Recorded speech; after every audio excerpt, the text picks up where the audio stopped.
नमस्कार, दिन भर की बड़ी खबरों में आपका स्वागत है। मैं हूं आपके साथ आराधना। आज इस बुलेटिन में बात होगी फ्रीबीज को लेकर सुप्रीम कोर्ट की अहम टिप्पणी की, कांग्रेस में हो रहे संगठनात्मक फेरबदल की, देखेंगे पीएम मोदी के अमेरिका दौरे को लेकर क्यों भड़क गए खरगे, पीएमएलए कानून को लेकर सुप्रीम कोर्ट ने क्यों जताई नाराजगी, जानेंगे बांग्लादेश हिंसा पर यूएन की रिपोर्ट में हुए बड़े खुलासे को, और बुलेटिन के आखिर में देखेंगे जाने माने कार्टूनिस्ट इरफान की किस खबर पर पड़ी तिरछी नजर।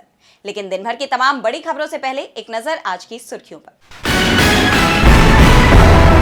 पूर्व राष्ट्रपति प्रणब मुखर्जी के बेटे अभिजीत मुखर्जी की टीएमसी से कांग्रेस में वापसी, 4 साल बाद फिर थामा हाथ। 2 बार सांसद रह चुके हैं अभिजीत मुखर्जी। मंत्री किरोड़ी लाल मीणा के अपनी ही सरकार पर आरोपों को लेकर कांग्रेस नेता सचिन पायलट का बड़ा बयान, बोले सरकार को सदन में देना चाहिए जवाब। मीणा ने फोन टैपिंग के लगाए थे आरोप। शंभू खनौरी बॉर्डर पर किसानों की महापंचायत, 14 फरवरी को केंद्र के साथ बैठक को लेकर बनाई रणनीति। किसान नेता डल्लेवाल बोले डिपोर्ट हुए युवाओं का हाथ पकड़े सरकार। हरियाणा में सैनी सरकार में घमासान तेज, अनिल विज ने 8 पन्नों में दिया पार्टी के नोटिस का जवाब, बोले अगर कुछ और जवाब चाहिए हो तो वो भी देने को तैयार। लाल निशान पर बंद हुआ शेयर बाजार, 122 अंकों की गिरावट के साथ 76,171 पर बंद हुआ सेंसेक्स, वहीं 26 अंकों की गिरावट के साथ 23,045 पर बंद हुआ निफ्टी। ये तो थी सुर्खियां। अब बात आज की सबसे बड़ी खबर की। विधानसभा चुनावों में मुफ्त की रेवड़ी यानी फ्रीबीज का मुद्दा काफी गरमाया हुआ था, और अब इस पर सुप्रीम कोर्ट ने अहम टिप्पणी की है। कोर्ट ने इन चुनावी रेवड़ियों की कड़ी निंदा की है। कोर्ट ने चिंता जताते हुए कहा कि ऐसा करके परजीवियों का एक वर्ग तैयार किया जा रहा है। तो फ्रीबीज को लेकर और क्या कुछ कहा है सुप्रीम कोर्ट ने, जानने के लिए देखिए ये रिपोर्ट। फ्रीबीज यानी रेवड़ी कल्चर को लेकर सुप्रीम कोर्ट ने कड़ी टिप्पणी की है। सुप्रीम कोर्ट ने सीधे तौर पर कहा है कि मुफ्त के पैसों और योजनाओं की वजह से लोग काम नहीं करना चाह रहे हैं, क्योंकि उन्हें जरूरत की तमाम चीजें मुफ्त में ही मुहैया हो रही हैं। कोर्ट ने आगे कहा कि लोगों को मुख्यधारा में लाने की ओर जोर दिया जाना चाहिए। सुप्रीम कोर्ट ने चुनाव जीतने के लिए फ्री की चीजों के ऐलान वाले ट्रेंड की कड़ी आलोचना की और कहा कि इस तरह की आकर्षक दिखने वाली योजनाओं से परजीवियों का एक वर्ग पैदा हो रहा है। Justice B R. गवई और जस्टिस ऑगस्टीन जॉर्ज मसीह की पीठ शहरी क्षेत्रों में बेघर लोगों के आश्रय के अधिकार से जुड़े मामले की सुनवाई कर रही थी। कोर्ट ने सुनवाई के दौरान कहा कि जब चुनाव का ऐलान होता है तो लोग काम करने को तैयार नहीं होते, उन्हें बिना कोई काम के मुफ्त राशन मिल रहा है। इन लोगों को मुख्यधारा के समाज का हिस्सा न बनाकर क्या हम परजीवियों का एक वर्ग नहीं बना रहे हैं? बता दें कि सुप्रीम कोर्ट की ये टिप्पणी दिल्ली चुनाव के ठीक बाद सामने आई है, जब आम आदमी पार्टी और बीजेपी दोनों ही पार्टियों ने अपने अपने मैनिफेस्टो में फ्रीबीज का ऐलान किया था। इसमें महिलाओं को हर महीने तय राशि, फ्री बस यात्रा, होली दिवाली पर फ्री सिलेंडर जैसे कई वादे शामिल थे। अब देखना होगा कि सुप्रीम कोर्ट की इस टिप्पणी से राजनीतिक पार्टियों के प्रचार पर क्या असर पड़ता है। सुप्रीम कोर्ट की इस टिप्पणी के बाद राजनीतिक दलों की रणनीति में बदलाव आएगा या नहीं, इस पर सवाल बने हुए हैं। वहीं सवाल कांग्रेस में हो रहे संगठनात्मक फेरबदल को लेकर भी चल रहे हैं। कांग्रेस में कई राज्यों में पीसीसी चीफ और प्रभारी बदलने की कवायद शुरू हो गई है। 2024 के बाद से अब तक 8 राज्यों में विधानसभा चुनाव हुए हैं, जिनमें पार्टी को कहीं हार का सामना करना पड़ा तो कहीं जीत हासिल हुई। ऐसे में अब कांग्रेस अपने संगठन को और मजबूत करने में जुट गई है। तो क्या है पूरी खबर, जानने के लिए देखिए ये रिपोर्ट। पिछले चुनावों में मिले करारे झटके के बाद एक बार फिर कांग्रेस पार्टी के अंदर चिंतन मंथन शुरू हो गया है और पार्टी के अंदर बड़े बदलाव किए जा रहे हैं। कहा जा रहा है कि आगे के चुनावों के लिए जबरदस्त रणनीति बनाई जा रही है और राहुल गांधी की नई टीम तैयार की जा रही है। इसी के चलते कांग्रेस ने 2 महत्वपूर्ण संगठनात्मक बदलाव किए हैं। पार्टी ने मध्य प्रदेश के झाबुआ विधायक और पूर्व मध्य प्रदेश यूथ कांग्रेस अध्यक्ष विक्रांत भूरिया को आदिवासी कांग्रेस का राष्ट्रीय अध्यक्ष नियुक्त किया है।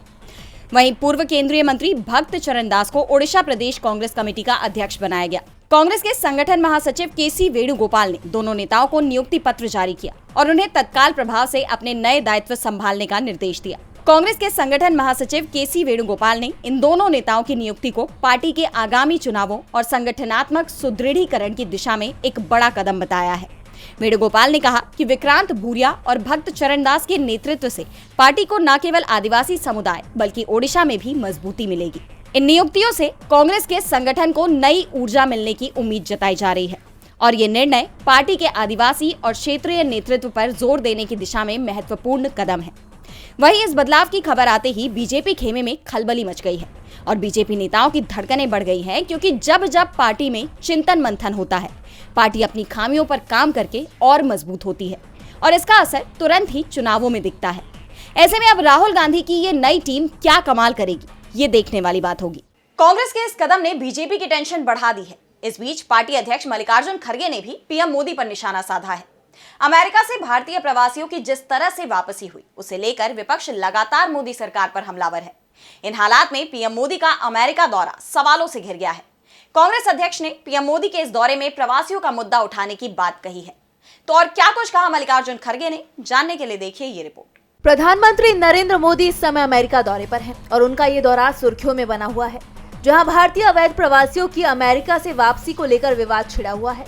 विपक्ष इस मुद्दे को लेकर मोदी सरकार के रवैये पर सवाल उठा रहा है। ऐसे में कांग्रेस अध्यक्ष मल्लिकार्जुन खड़गे ने उम्मीद जताते हुए कहा कि प्रधानमंत्री मोदी अमेरिका गए हैं, वो इस बारे में बात करेंगे। प्रधानमंत्री मोदी कहते रहते हैं कि वो कुछ भी हल कर सकते हैं, क्योंकि अमेरिका हमारा दोस्त है और चीजें हल हो जाएंगी। लोग आते जाते रहते हैं, लेकिन एक राष्ट्र स्थायी होता है। राष्ट्र के पक्ष में सोचने के बजाय प्रधानमंत्री मोदी कहते रहते हैं कि ट्रंप उनके दोस्त हैं।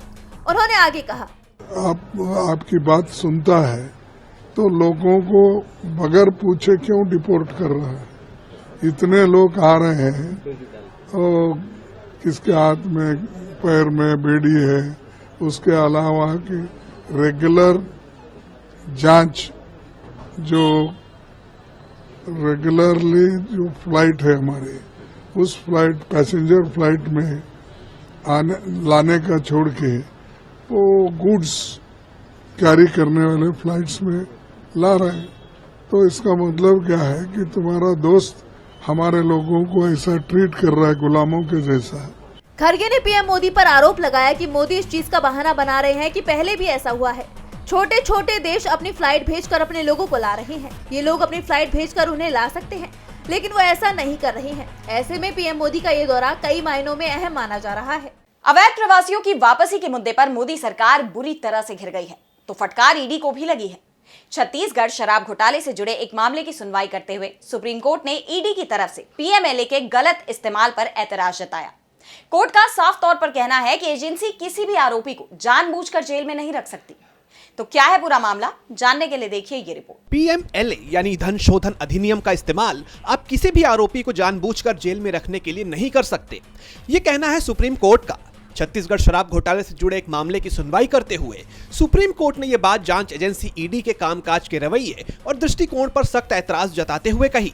जस्टिस अभय एस ओका और जस्टिस उज्जवल भुइयां की पीठ छत्तीसगढ़ शराब घोटाले से जुड़े पीएमएलए मामले में एक आरोपी की जमानत याचिका पर सुनवाई कर रही थी। जस्टिस ओका ने कहा कि आरोपी को 8 अगस्त 2024 को गिरफ्तार किया गया था और तब से ही वो हिरासत में है, जबकि हाई कोर्ट ने शिकायत पर संज्ञान लेते हुए सत्र न्यायालय के आदेश को रद्द कर दिया था। इस केस की सुनवाई के दौरान जस्टिस ओका ने केंद्रीय एजेंसी ईडी पर मौखिक रूप से टिप्पणी करते हुए कहा कि पीएमएलए की अवधारणा ये तय करने की नहीं हो सकती कि किसी बहाने किसी व्यक्ति को जेल में ही रखा जाए। अगर ईडी का यही दृष्टिकोण है तो ये बहुत ही गंभीर अपराध है। लेकिन अगर ईडी की प्रवृत्ति ही यही है कि संज्ञान रद्द होने के बाद भी व्यक्ति को किसी भी तरह जेल में ही रखा जाए, तो इस पर क्या ही कहा जा सकता है। बता दें कि ईडी की ओर से पेश additional solicitor general S Raju ने पीठ को बताया कि संज्ञान के आदेश को इस आधार पर रद्द कर दिया गया था क्योंकि सरकार से मंजूरी नहीं ली गई थी। अपीलकर्ता की ओर से सीनियर एडवोकेट मीनाक्षी अरोड़ा पेश हुई। एडिशनल सॉलिसिटर जनरल की इस बात पर जस्टिस ओका ने कहा कि हम आपको किस तरह के संकेत दे रहे हैं ये भी तो समझिए। संज्ञान लेने का आदेश चाहे जिस भी आधार पर रद्द किया गया हो, लेकिन ये भी तो देखिए कि कोई व्यक्ति अगस्त 2024 से हिरासत में है। ये सब क्या है? इसके बाद पीठ ने आरोपी को जमानत दे दी और कहा कि संज्ञान आदेश रद्द होने के बाद उसकी हिरासत जारी नहीं रखी जा सकती। कोर्ट ने अपने जमानत के आदेश में यह भी कहा कि अगर जमानत की शर्तों का उल्लंघन किया जाता है तो अधिकारियों को जमानत रद्द करने के लिए आवेदन करने की आजादी होगी। इससे पहले भी कई बार सुप्रीम कोर्ट ने ईडी की कार्रवाई पर सवाल उठाए हैं, तो सवाल बीजेपी के सीएम चेहरे को लेकर भी उठ रहे हैं। दिल्ली के विधानसभा चुनाव में बीजेपी ने भले ही बड़ी जीत हासिल कर ली हो, लेकिन जिस तरह से सीएम पद पर फैसला अब तक नहीं हो पाया है, उसके बाद कहा जा रहा है कि बीजेपी के लिए आगे की राह आसान नहीं है। आम आदमी पार्टी का दावा है कि बीजेपी में आंतरिक फूट पड़ गई है। वहीं आप विधायक अमानत उल्लाह खान की गिरफ्तारी को लेकर भी आप बीजेपी पर हमलावर हैं। तो क्या है पूरी खबर, जानने के लिए देखिए ये रिपोर्ट। दिल्ली चुनाव के नतीजे सामने आए समय हो चुका है, लेकिन इसके बाद भी मुख्यमंत्री का नाम तय नहीं हो पा रहा है। जहां चर्चाएं चल रही हैं कि 15 फरवरी को पीएम मोदी फ्रांस अमेरिका दौरे से वापसी के बाद बीजेपी के विधायकों के साथ विधायक दल की बैठक करेंगे और उसके बाद नाम की घोषणा करेंगे, तो वहीं इस बीच विपक्षी आम आदमी पार्टी ने दावा किया कि बीजेपी गुटबाजी का शिकार है, इसीलिए अब तक सीएम तय नहीं हो पाया है।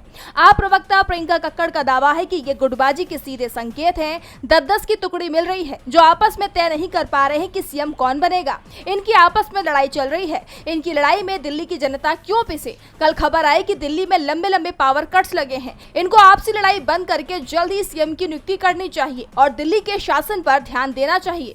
वहीं आप विधायक अमानतुल्लाह खान के मामले पर प्रियंका ने कहा, जिस आरोपी को पुलिस पकड़ने गई थी उसके बारे में बताया जा रहा है कि वो आरोपी बेल पर है। जब वो कागज पुलिस को दिखाए गए तो पुलिस ने हड़बड़ाहट में उल्टा विधायक के खिलाफ केस बनाने की कोशिश की। ये बीजेपी का पुराना पैटर्न रहा है कि वो अपनी एजेंसियों का दुरुपयोग करती है।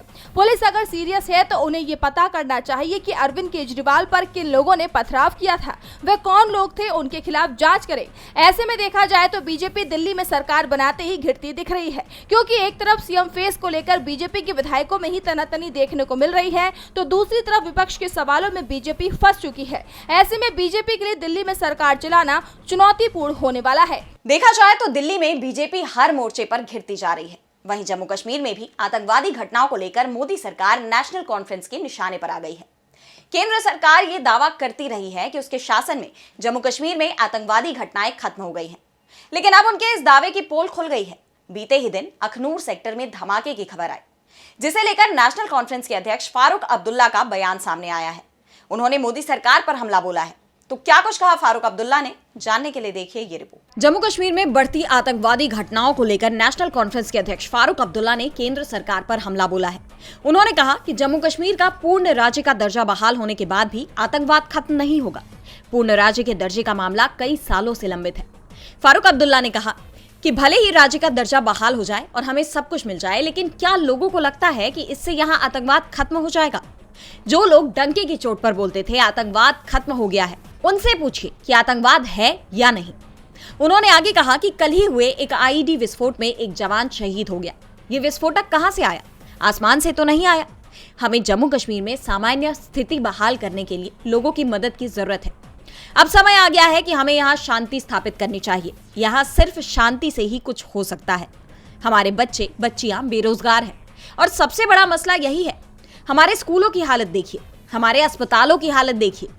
बता दें कि मोदी सरकार ने अगस्त 2019 में जम्मू कश्मीर का पूर्ण राज्य का दर्जा खत्म कर दिया था और इसे 2 भागों में बांट दिया था। तब से लगातार जम्मू कश्मीर को पूर्ण राज्य का दर्जा देने की मांग उठ रही है। इन घटनाओं ने मोदी सरकार की मुश्किलें बढ़ा दी हैं। तो आरोपों से बांग्लादेश की पूर्व पीएम शेख हसीना भी घिर गई हैं। बांग्लादेश में छात्रों के आंदोलन ने हसीना को देश छोड़ने पर मजबूर कर दिया और वो भारत आ गई, लेकिन बांग्लादेश में उनका विरोध जारी रहा। मोहम्मद यूनुस के नेतृत्व में बांग्लादेश की अंतरिम सरकार ने शेख हसीना को इस हिंसा का जिम्मेदार ठहराया और अब संयुक्त राष्ट्र ने भी इन आरोपों पर मुहर लगा दिया है। यूएन ने हिंसा के दौरान हुई घटनाओं के लिए शेख हसीना को जिम्मेदार बताया है। तो क्या है पूरा मामला, जानने के लिए देखिए ये रिपोर्ट। बांग्लादेश की अपदस्थ पीएम शेख हसीना की मुश्किलें बढ़ती नजर आ रही हैं। जहां बांग्लादेश में उनका विरोध थमने का नाम नहीं ले रहा, वहीं अब संयुक्त राष्ट्र ने भी उन पर लगे आरोपों पर सहमति जताई है।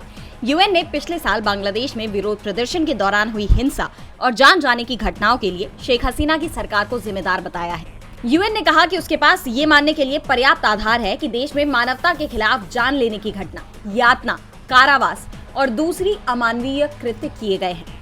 यूएन का ये बयान बांग्लादेश में पिछले साल जुलाई और 15 अगस्त के बीच हुई घटनाओं की मानवाधिकार जांचकर्ता की एक रिपोर्ट के आधार पर आया है। और हैरान करने वाली बात तो ये है कि इस रिपोर्ट में जान जाने वालों का आंकड़ा 1400 के आसपास मिला, जबकि बांग्लादेश के आधिकारिक आंकड़ों के मुताबिक केवल 834 लोगों की ही जान गई है। यूएन की रिपोर्ट में कहा गया है कि इस छात्र आंदोलन में महिलाओं को हिस्सा लेने से रोकने के लिए उनके शोषण की भी धमकी दी गई। इस रिपोर्ट में कहा गया कि ये हिंसा बांग्लादेश सरकार के देशव्यापी विरोध के बावजूद सत्ता पर काबिज रहने के लिए उनकी एक सोची समझी और सुनियोजित रणनीति थी। जांच में ये भी पाया गया कि शेख हसीना के नेतृत्व वाली सरकार, उनकी पार्टी अवामी लीग, बांग्लादेश की खुफिया और सुरक्षा एजेंसी भी इन हिंसक हमलों में कथित तौर पर शामिल थी। इस रिपोर्ट ने शेख हसीना की देश वापसी की संभावनाओं पर हमेशा के लिए ब्रेक लगा दिया है। आपको बता दें कि यूनो सरकार लगातार भारत से शेख हसीना के प्रत्यर्पण की मांग कर रही है। बांग्लादेश में हसीना के खिलाफ कई मुकदमे दर्ज किए गए हैं, लेकिन अब तक उनकी वापसी को लेकर तस्वीर साफ नहीं हो पाई है। और बुलेटिन के आखिर में देखेंगे जाने माने कार्टूनिस्ट इरफान की किस खबर पर पड़ी तिरछी नजर।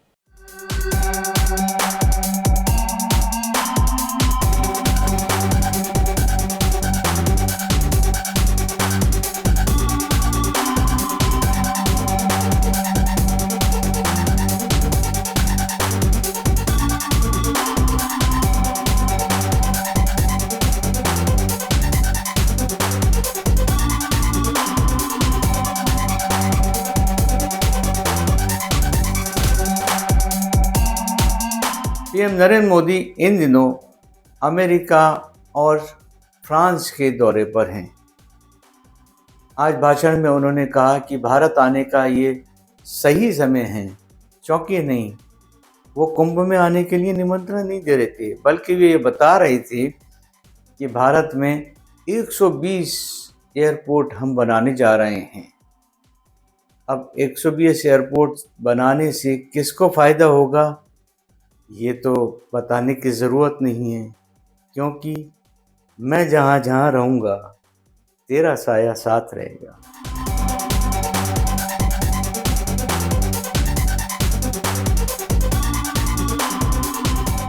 बहुत बहुत शुक्रिया इरफान जी। तो आज इस बुलेटिन में इतना ही। आप देखते रहिए डीबी लाइव। नमस्कार।